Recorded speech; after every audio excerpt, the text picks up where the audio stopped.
with what happened in Baghdad today. President Bush showed up for an unannounced farewell visit, but much like the war in Iraq itself, things didn't go exactly the way they were planned. CNN's Michael Ware is in Baghdad. I talked to him just a few minutes ago. So, Michael, you may not like President Bush's politics, but one thing you can say for sure is that the man has great reflexes. So tell us what happened. Yeah, absolutely. Absolutely. Talk about reinventing duck and cover. OK, what happened here today is during the president's surprise visit, he has a press conference this evening, local time, with the Iraqi Prime Minister Nouri al-Maliki.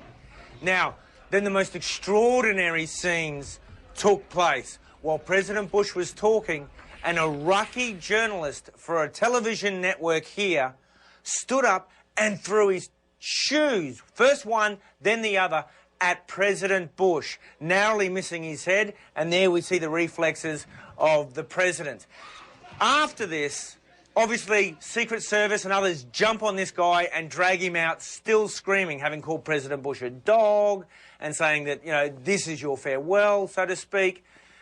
We then saw President Bush, maintaining his composure, actually try to turn the incident to his advantage, brushing the moment aside, and this is what he said. So what if the guy threw a shoe at me?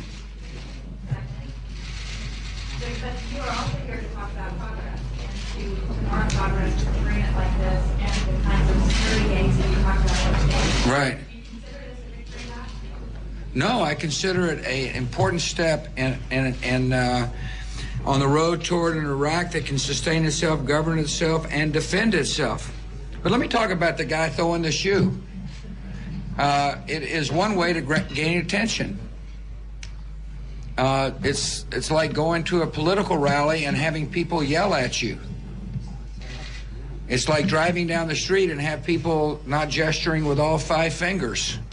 So that's how President Bush tried to handle this rather delicate situation. And bear in mind that in Iraqi culture, throwing a shoe is close to the ultimate insult, normally reserved for things like the statue of Saddam Hussein. During the invasion, when it was pulled down, the Iraqis slapped it. Right. And And we saw shoes thrown at an effigy of President Bush just a couple of weeks ago in a rally, perhaps prophetic, Alina. Well, at least he was able to joke about it, and he did, by the way, say, Michael, that it was a size 10 shoe. Now, I don't know if he was serious.